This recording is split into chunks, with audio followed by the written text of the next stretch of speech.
오늘 3시 기준으로 사전 투표율이 29.97%. 네. 근데 20대 대선 때 사전 투표율은 36.93%. 네네. 조금- 오후 들면서 좀 이렇게 역전되네요. 조금 낮아졌어요. 그래서 어제 투표율로 봤을 때는 네네. 40%대 넘기는 예상도 했었는데 좀 떨어졌다. 이 부분에 대해서는 어떻게 생각하십니까? 토요일이 아니라서 그런 거 아닐까요? 그렇죠. 휴일이 지난번에, 아니다 보니까. 예, 전에는 사전 투표 이틀째가 토요일이니까 그때 쭉 올라간 게 있었는데 네. 이번에는 토요일도 아닌데 이렇게 가고 있다는 것 자체가 되게 저는 고무적인 현상이라고 보고 네. 또 그 정권 교체에 대한 간절함이 투표율에도 좀 표현되는 것 같아서 본투표 투표율을 또 잘 기대하면서 봐야 될 것 같습니다. 최강욱 전 의원님은 어떻게 투표하셨나요? 네, 저 어제 했습니다. 투표 이렇게 하셨을 때 알아보시는 분들이 많았을 텐데 뭐 반응이나 이런 게 좀 있었어요. 저는 그 빨리 하고 싶어가지고 네. 관외 투표 하는 대로 옆에 면 복지센터에 갔어요. 저 사는 동네 네. 옆 동네 면에 거기가 이천시 마장면인데 특전사가 있는데요. 네. 그러니까 특전사의 현역 군인들이 이런 시간에 쫙 군복 입고 이제 줄 서 있더라고 투표하려고.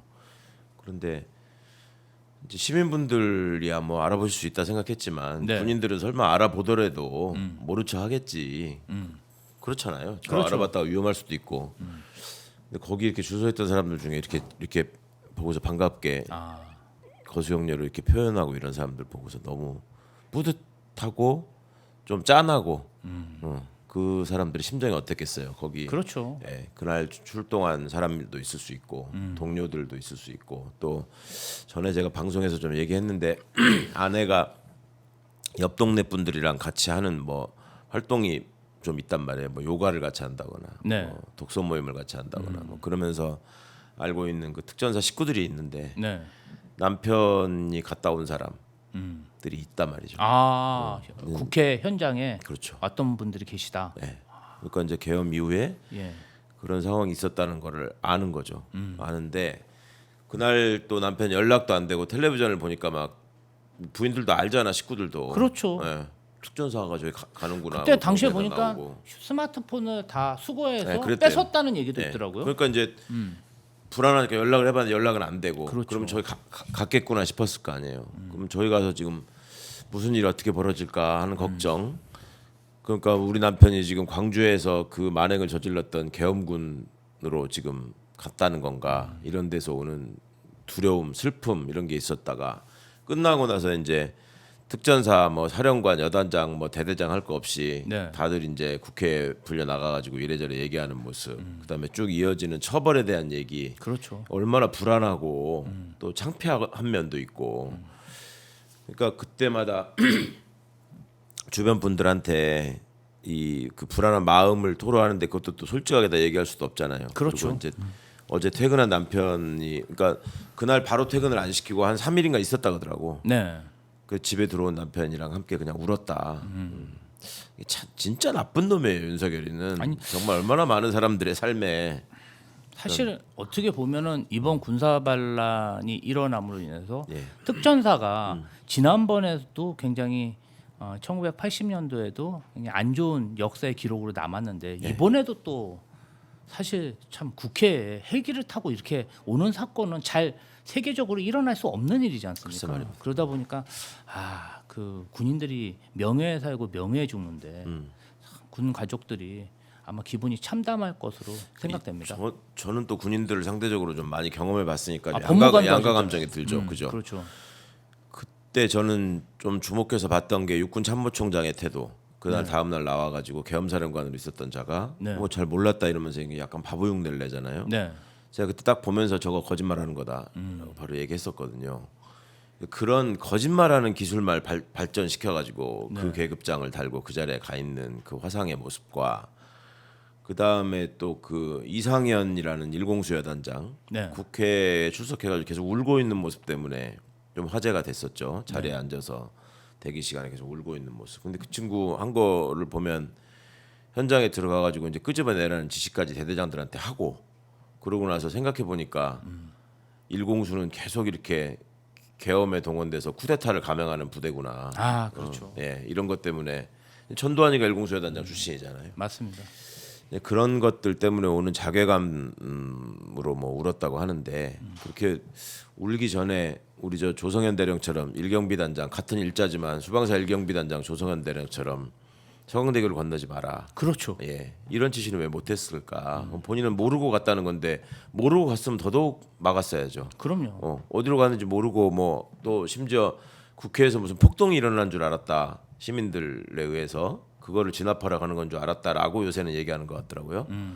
그랬으면 가서 보고 그런 상황이 아니었으면 더더욱 부대원들 바로 철수시켜야지. 거기서 사령관하고 통화하면서 야 문 부숴서라도 끄집어내래. 애들 끄집어내래. 뭐 네. 이랬다는 거잖아요. 그렇죠. 국회의원이 애들이야? 네.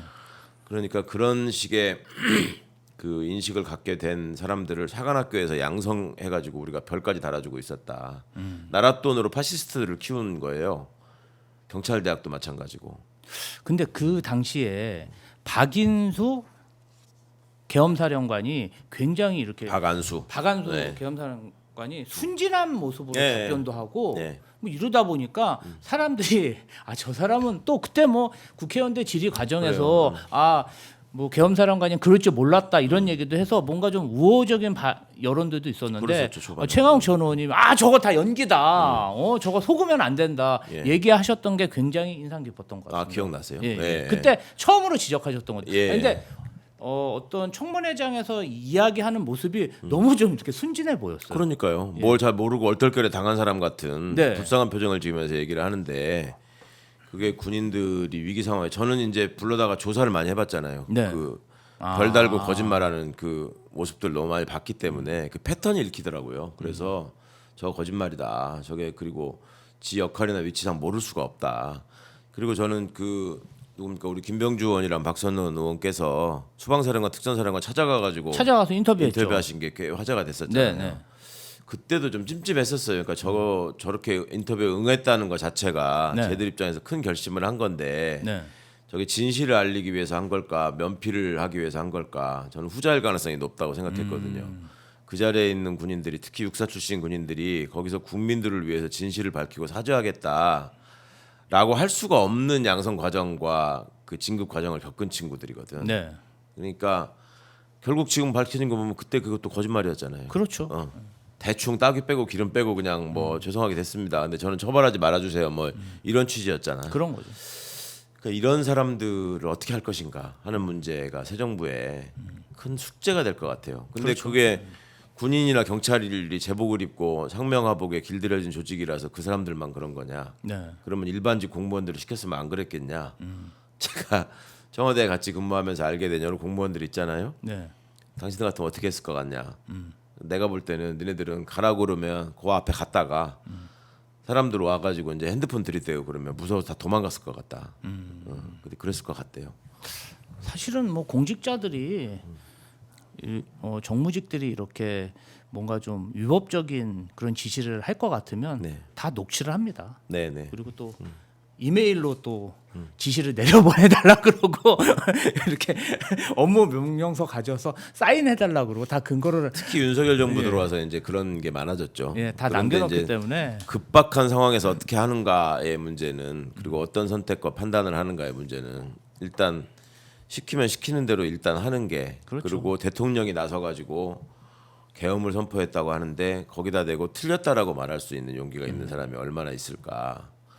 틀렸다고 말해야 되는 거잖아요. 그렇게 그렇죠. 하라고 신분 보장을 해주는 거거든요. 맞습니다. 공무원들은. 맞습니다. 그런데 신분 보장을 받고 있는 사람들은 정작 그 문제에서 문제점을 지적하면서 맞서 싸운 사람이 없고 아무런 신분 보장도 없고 생계를 걱정해야 되는 시민들은 슬리퍼를 신은 채로 샤워하다 말고 뛰어나가고 그 사람들이 지킨 거죠. 네. 의결을 해서 이거를 헌법적 지위나 권한을 통해서 이걸 막아야 될 책임이 있는 국회의원이라는 자는 젊다고 그거를 상표로 떠들고 다니는 놈이 집에 가가지고 샤워하고 다 씻고 나와 단장하고 카메라 바를 잘 받는 위치에 서가지고 네. 계속 거기서 외치고 있었다. 이게 뭐를 말하는 걸까? 대한민국은 누가 지키는 거고 누구의 나라인가? 그리고 이것이 언제까지 이렇게 반복되어야 하는가? 이 점을 우리 새로운 민주정부가 들어서게 되면 나라의 주인이 누구인가라고 하는 거를 공직자들한테 확실하게 각인시켜 줄 필요가 있다. 그렇죠. 제가 청문회 하는 과정에서 이제 뭐 저 김영두 헌법재판관 후보자에게 법원의 주인이 누구냐 하니까 네.